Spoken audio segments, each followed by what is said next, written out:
How do you create fake or faux cyanotypes with a gel plate? That's what you're going to learn in this video. Hi, my name is Jenna McLean. I'm a printer and a surface designer.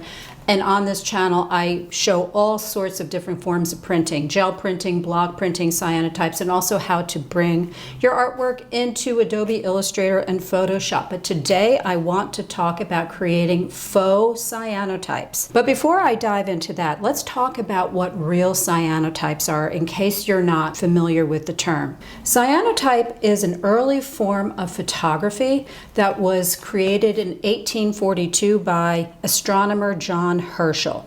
He actually came up with a chemical combination that he mixed together. You create a solution with it, and then you just brush it on paper. And then you take the paper outside in the sun, you place objects on top of it. It could be plant material, it could be your house keys, it could be a hair comb, a feather, anything. And an actual chemical reaction takes place.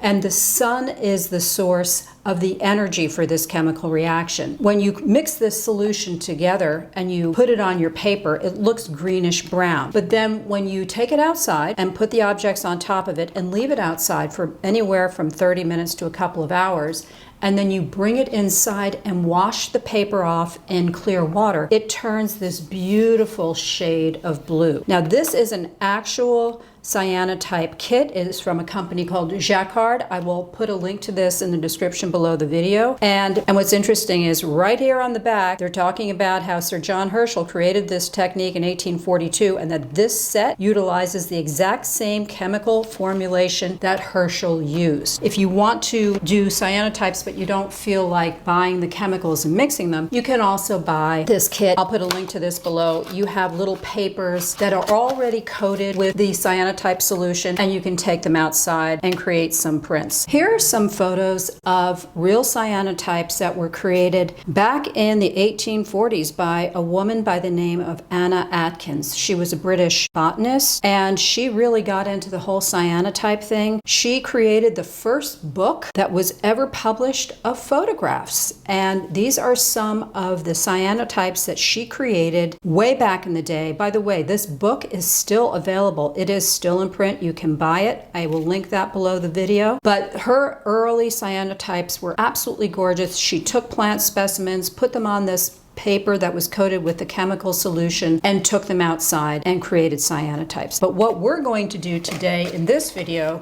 is we're going to create cyanotypes with a gel plate and some blue ink. The thing about gel prints is that they have this kind of ghost-like quality that can be created just as cyanotypes have that ghost-like dreamy kind of quality. So you can create a really fun cyanotype look with the gel plate, and that's what we're going to do today. So let's start creating some faux cyanotypes. I have lots of plant material that I got from outside. I'm going to be using that. And I have several shades of blue. This is called Prussian Blue Hue.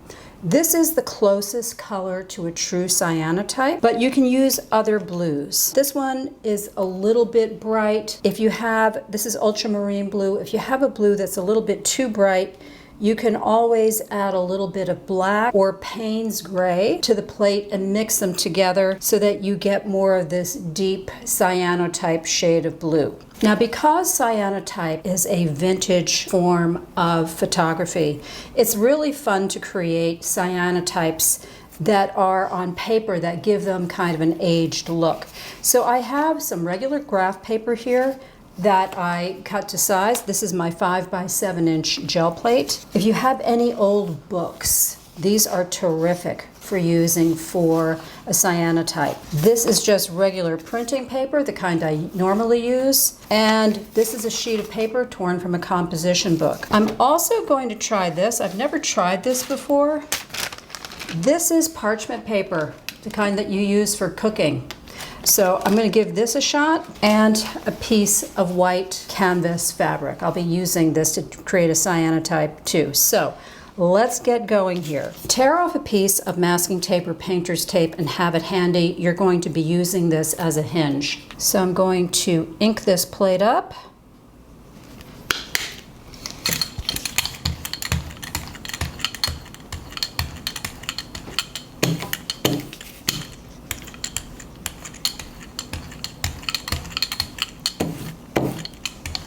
Make sure that there's not too much paint on here.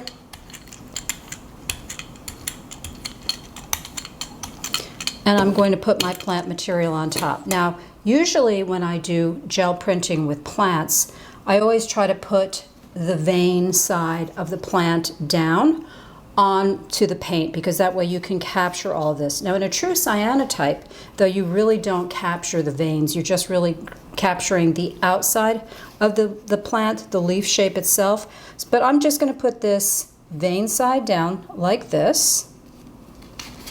And I'm going to use my regular printing paper. I'll set that down. I will use this as a hinge, and I'll start to rub.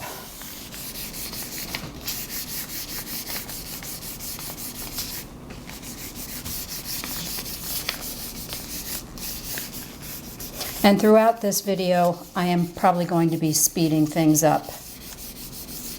But this one I'm doing in real time right now. So I lift this up.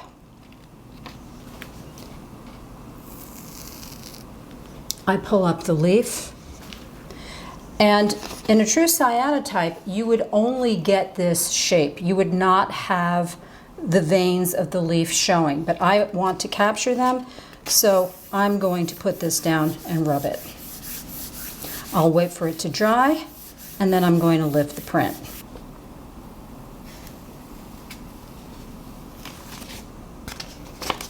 And there we have our first print. So I'm going to create quite a few more cyanotypes, just using the same technique, inking this up with blue, pressing things on it. I'll be speeding things up, and I'll catch up with you in the end.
Okay, let's do a recap of these projects. When you have a big leaf like this, it creates a great big open space. And this looks like a cyanotype, but I have to say, I think that these here, when I use the stringier, more delicate looking plants and grasses, these created more interesting compositions than this. But still, this is a fun look. So if you want to start with faux cyanotypes, I recommend that you look for these delicate fern-like or stalky grass-like plants outside. They're usually weeds, and use them. Now, I tried a number of different papers here. This composition paper, I wasn't sure if it was going to work because this composition book is ancient. It's got to be at least 20 years old. And I thought that the paper might be too thin, but it worked beautifully. The graph paper was terrific. Look at the detail that was created. This is just a weed. The detail on the graph paper is just amazing. And the books were fun too. The book pages created a really cool look. Parchment paper did not work at all. That was a major fail. I wasn't sure if the parchment paper was going to work because it has a slightly waxy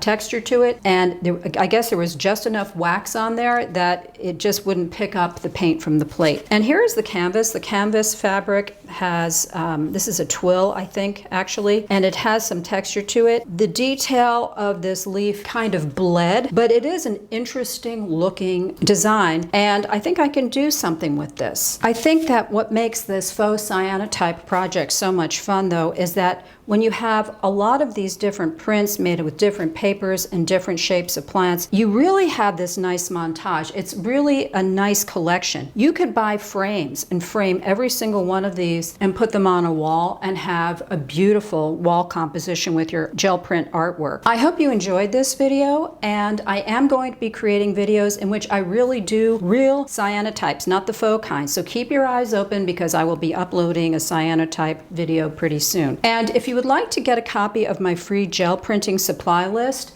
there's a link below this video and I will get this sent to you. This is actually a pretty meaty supply list. It's 9 pages long, and in it I tell you exactly what you need to buy. These are the exact same gel plates and brayers and paper that I use, with links that show you where to get them. And I devote 3 pages of this supply list just to paint. What kind of paints to buy, what to look out for, what to avoid. If you're just getting started with gel printing, I tell you exactly what colors of paint you should buy, just the bare minimum, so that you're not spending a ton of money to get started. So the link below the video will help you get your hands on this. Okay? If you have any questions or comments, let me know, and keep your eyes out for more gel printing and cyanotype videos.